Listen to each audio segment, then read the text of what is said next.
spending time with her husband, friends, family, including her 12 grandchildren. In her spare time, she connects and celebrates with the women involved in motorsports, taking you behind the wall about their journey of life, racing, and how they juggle everything to make it all work. Welcome to Racing Girls Rock Podcast. Strap in, window nets up, the pedals are down, and when the green flag drops, we go.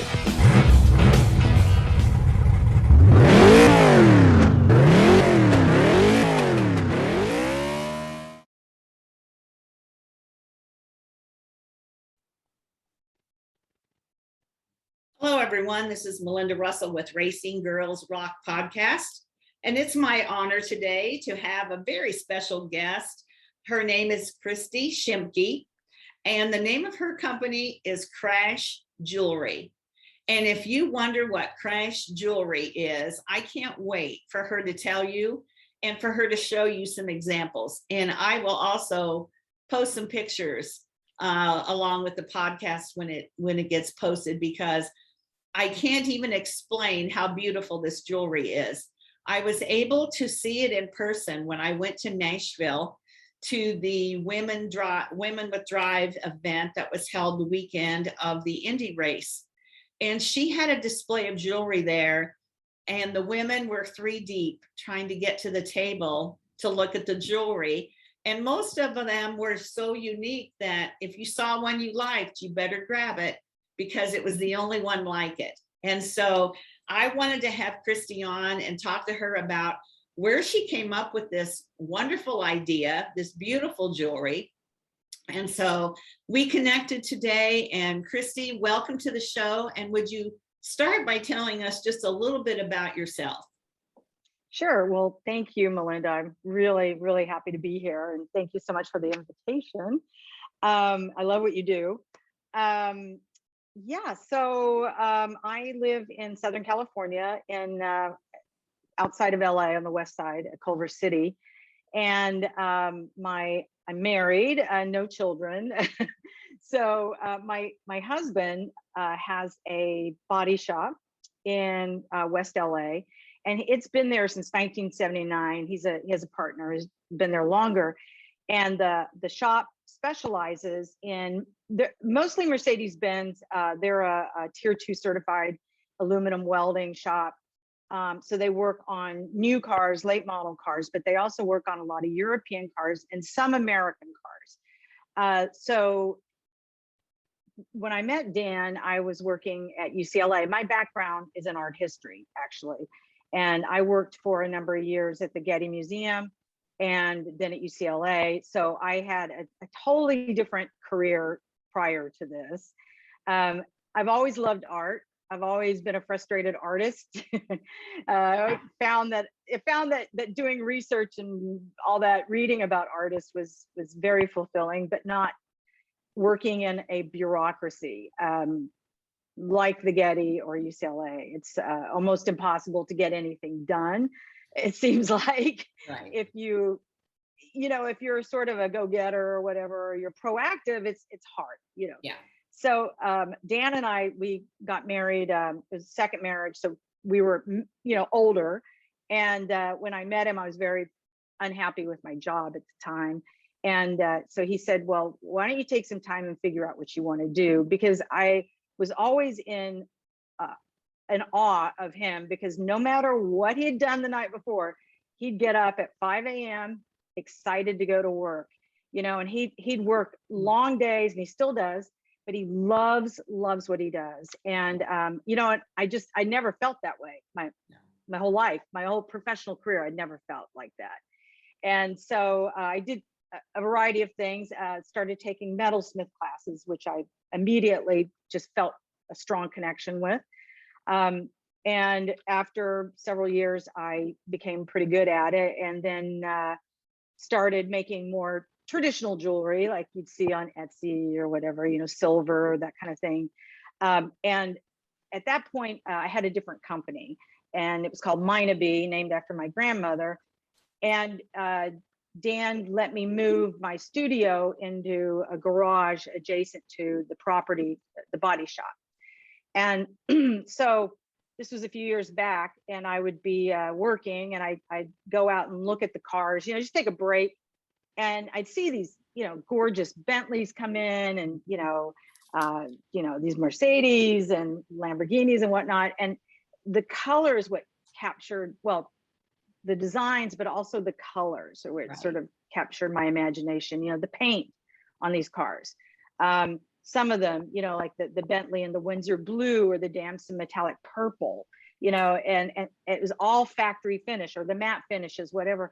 And I started wondering, what happens when that fender or door, whatever, is removed, and then a part is replaced. What happens? So I asked Dan. He said, well, we own that piece now, and then we recycle it, or somebody takes it and recycles it. But you never really know what happens to it. So I started thinking about, I wonder if I could do something with this car metal, because at that point in time, metal prices, precious metal, were just skyrocketing, and I just couldn't afford it. And so it just started as an idea, like making jewelry from the car metal, because from a marketing perspective, it made sense. But I didn't know how to do it. So it took, I'm in my 8th year. It probably took 5, 6 years, even 8 really at this point, for what we're doing now, to get to that point where I feel like it's complete. I mean, there's always room for growth, for sure, and more creativity. But I feel like I've got it, because I had to come up with my own sort of production techniques, which are not, I mean, they're very hands-on. I don't want to, very, very crude, I guess you'd say, because the whole goal of making crash jewelry is to retain the original factory paint. And that's been the hardest, the biggest challenge. I mean, there's been a lot of challenges, but imagine when you've cut out a piece, you've cut out a piece for a bracelet like you have, and I've sanded it, I polished it, I riveted, etc. And then I go to bend it, and then the paint would crack or fracture, or just fly off, and because it's not meant to be bent that way. And so now I'm at the point where I understand the different types of paints on different cars. There's all these variables, what part of the the car that your bracelet comes from may determine the thickness of the paint on your bracelet. So I have to consider all these things when deciding what to make from that piece of car metal, if that makes sense. It does. Yeah. So that's so interesting, because there was all that metal right in front of you, really. And then just one day the idea came, hey, I wonder what I could do with this. And we're seeing the end production of all your studying and practicing and trial and error. And the bracelets, I mean, I think there was some necklace and earrings there too, but the bracelets are just amazing. And I wouldn't think about the paint popping off when you picked it. Yeah, and the other thing is, like on your bracelet, for example, that the bottom piece is actually a Ferrari 599 GTO, and it's a pearl white. And then the piece on top of it is from a 360 Challenge Stradale and Rosso Corsa. So in order to attach that red piece to the pearl white, I have to use rivets, because I can't use an open flame or it will destroy the paint. Okay. But the kicker is that I have to do everything on a curved surface. Like, for example, it has to be like this before I can even apply another piece of metal on top of that. Because in the beginning, I had everything flat, and then I would rivet it on top, and then I'd bend it, but it doesn't work that way. So they don't bend together. No, they do not. And usually, things shorten, things lengthen. And so all these little things I've had to learn. And it also makes it really hard when something is curved, not only drilling holes, for the rivets, but also riveting, doing anything on a curved basis. has been, a real challenge as well. So there's I must say every day I learn something about this car metal. So you take the flat piece of metal, let's say that bracelet right there, and then how do you make it curve? And how do you know what size to make it? Well, that's a good question. And that's also taken a long time to figure out. And now we've got it on our website. We really break it down, so it shouldn't be a problem at all. But what I recommend is that, everybody, you measure your wrist right above the bone, about right there, and with a soft tape measure. And my wrist measures 6 inches. And then I subtract a half an inch for the opening. Okay. So then I would be a 5.5. Okay. So whoever's ordering it can order it right off the website, specifically, down to, their 3/4, like 5.75 if you want. So everything is custom, so it fits you well. And so that's, and then as for bending it, I slowly heat up the metal. I mean, not using an open flame, but I do heat it up, but it takes it only for a matter of seconds. And then also I'll put it in again and again, because the paint will burn. And when paint is like when we cure the paint, or when the paint is drying in our booths, I think it's about, we bake it at about, I want to say 275, not too hot. And so I have to figure out like what's going to work for that particular paint on that particular car. And it is trial and error.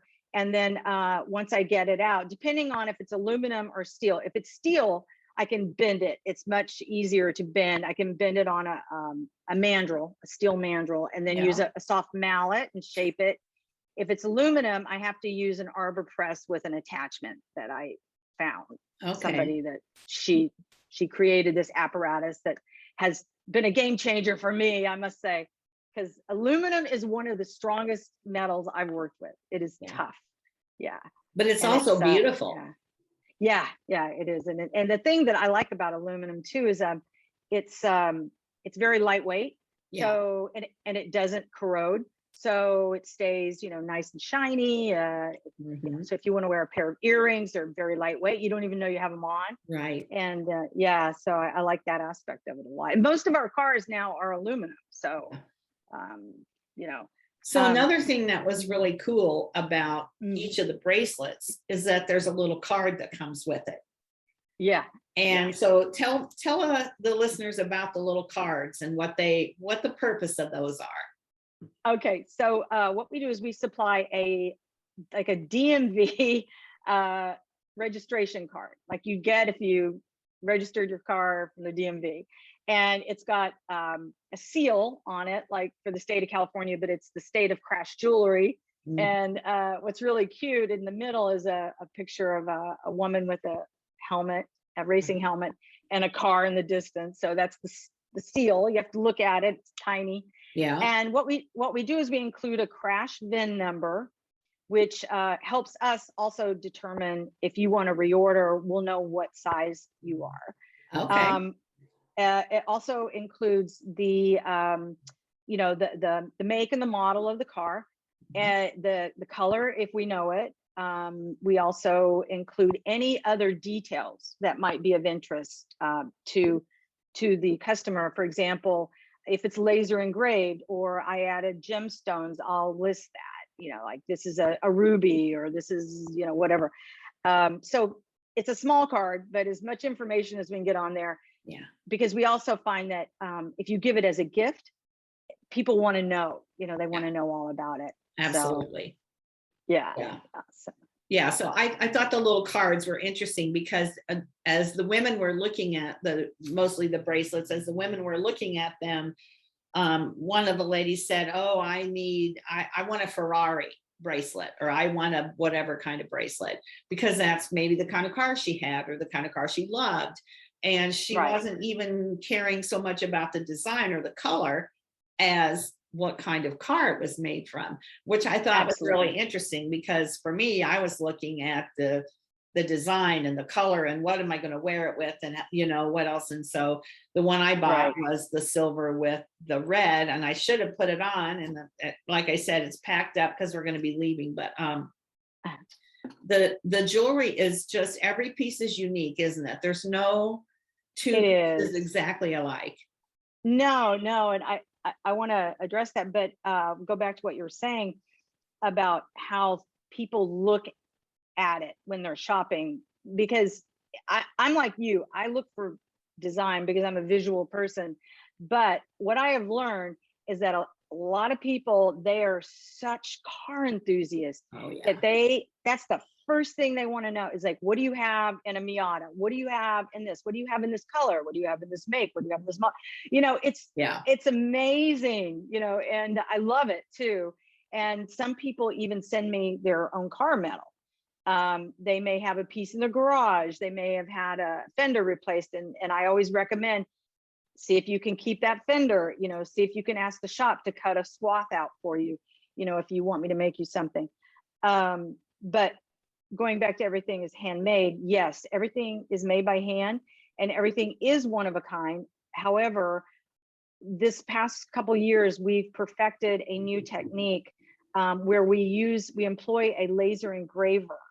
And what we'll do is that enables us to replicate certain intricate designs like this one with the, I don't know if you can, So it allows me to do, to scale up a bit.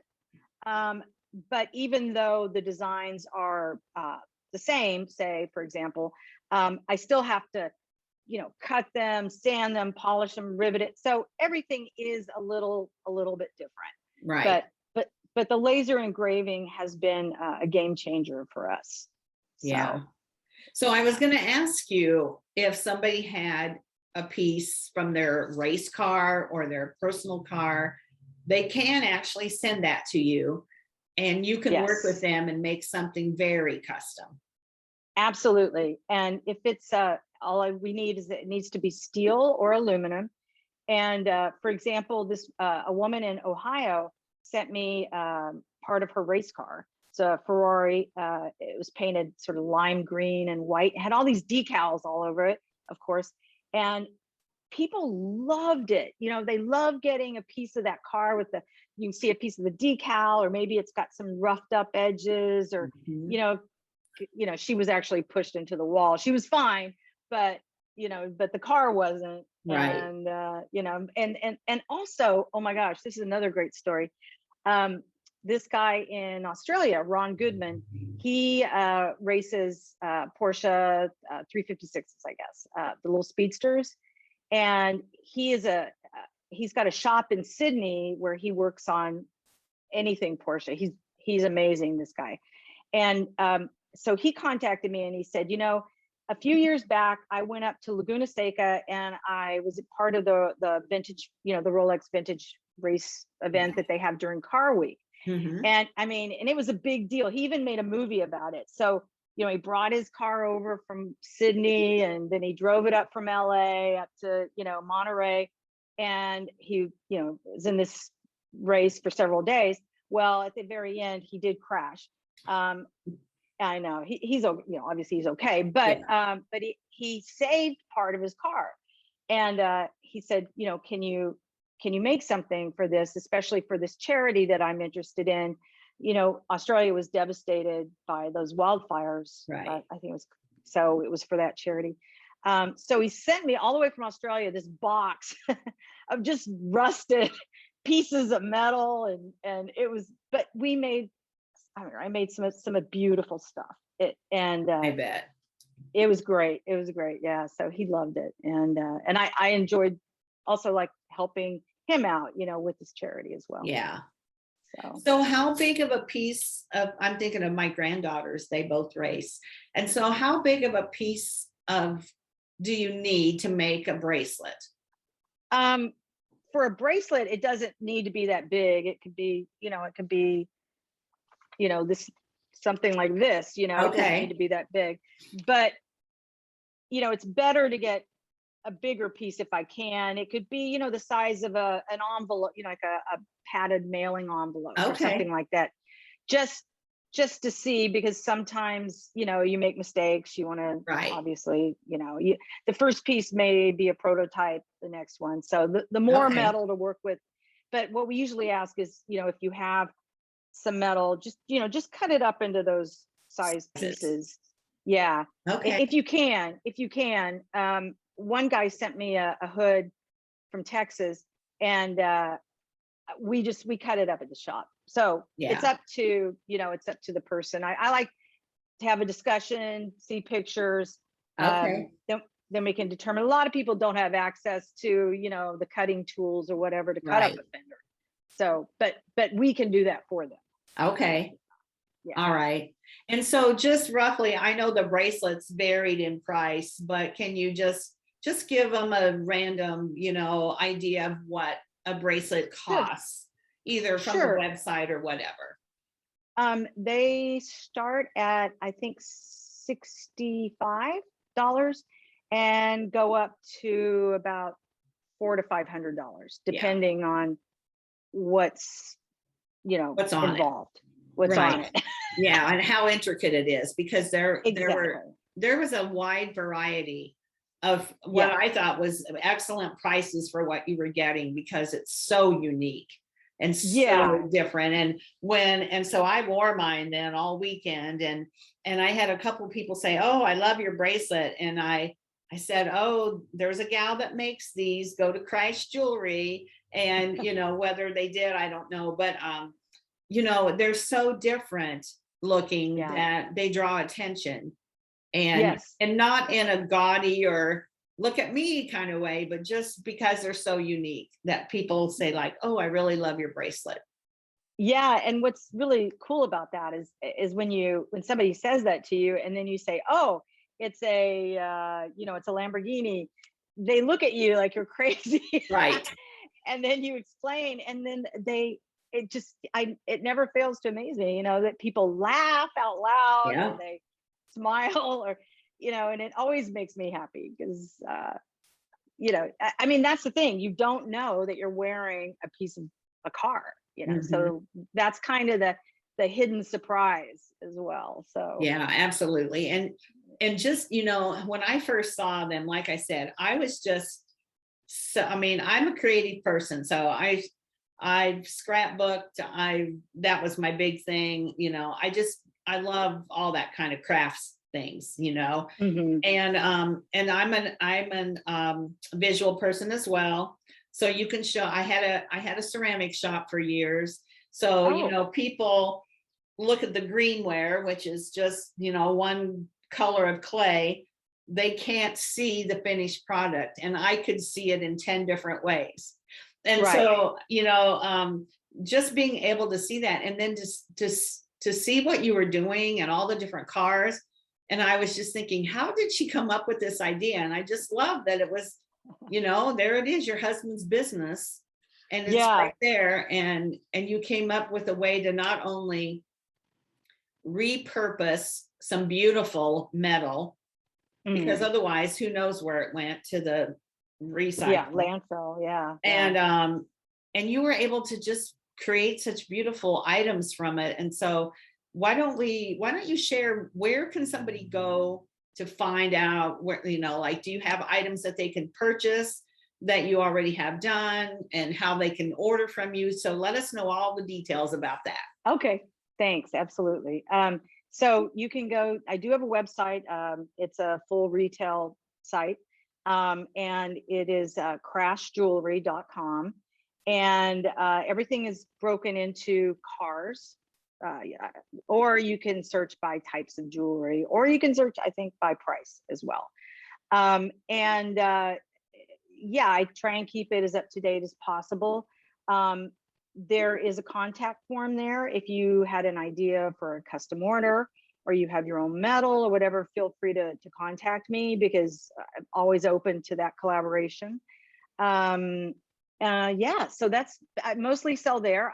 Since we've now opened up a little bit, I'm doing a lot of car shows. So this fall is just October's booked because Right. everybody's cramming everything into Sure. the fall. So I like to do car shows as well. Okay. So a lot of my customers have been with me since the very beginning, which is great. And they keep coming back, or they tell somebody, Right. and yeah.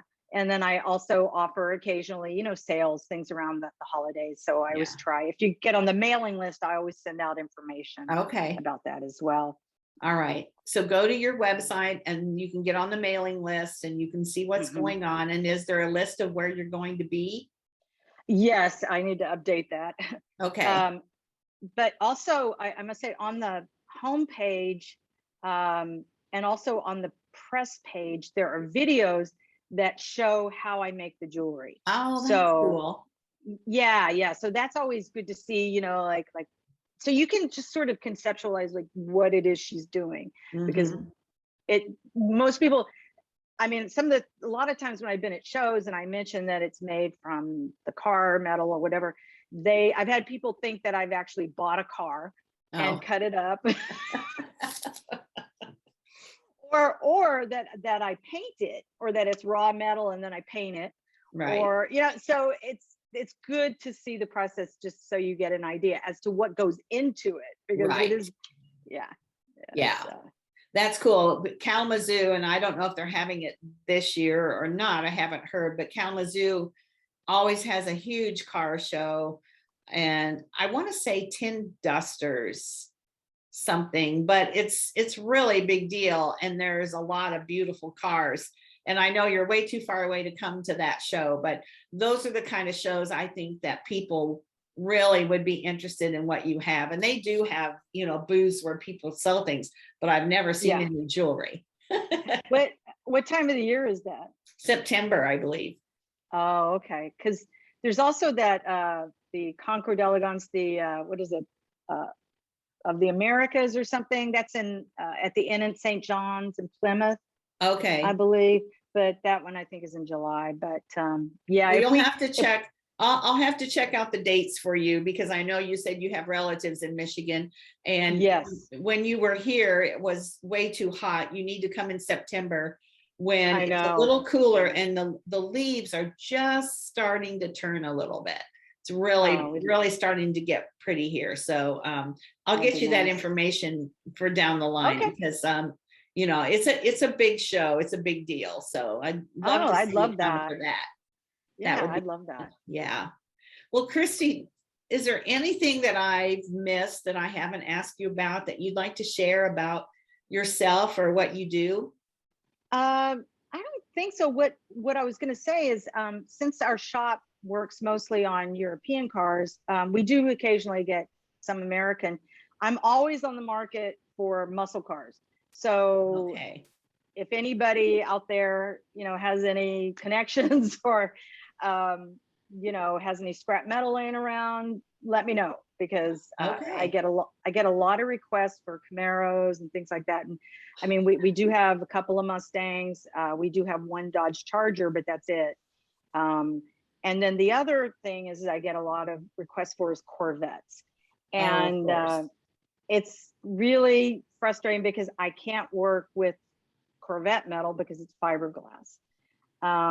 Unless it's an older Corvette, then if I could get any steel or anything off of that, I'd love that, because people love Corvettes, and the new Corvette is gorgeous, but I just can't work with it. With the metal. No. Yeah. Okay. Well, we'll put that in the show notes too, that what Okay. you're looking for, what kind of, it has to be metal or aluminum, Or steel or aluminum. And you'd love to have some muscle cars and some American cars. Okay. Some race cars. Yeah. Race cars. I think I might be able to find you some race cars that, Right. surely there's some race car parts laying around that need to be made into bracelets for sure. Absolutely. Yes. I love that. Yeah. That'd be great. That's awesome. Well, Christi, I've just so enjoyed talking with you and learning more about Christ Jewelry and how it came to be and what you're doing. And I encourage all of my listeners to go to your website and check it out. It would make a great gift for someone, a gift for yourself. That's what I did. I bought one for myself. But they're just so unique and so beautiful. And if you love cars or racing or anything like that, it's just the perfect thing to have on your arm when you're out and about. And I absolutely love mine. I've worn it quite often since I bought it. And so hopefully some people come and check out your website and that we can stay connected. Christi, I'd love to be able to stay connected with you and know more, whenever you come up with something new and different, we're going to share it for you. How's that? Oh, that's great. I really appreciate it. Just want to say one thing. If you do get a piece of, or I should say, when you get a piece of crash jewelry, make sure you take it off when you go through the airport metal detector. Okay, I wouldn't have thought of that, but that's probably true. It's going to make you go off, isn't it? Exactly. Yeah. But I really enjoyed this. Thank you so much, Melinda. I Oh, really Christi, appreciate it. thank you. Thank you for being on the show. Sure. Thank you. Thank you for listening to Racing Girls Rock Podcast. Follow us on Facebook at International Women's Motorsports Association or on Instagram and Twitter at the IWMA Nation. And if you know someone that should be on our show, drop us an email at iwmanation@gmail.com.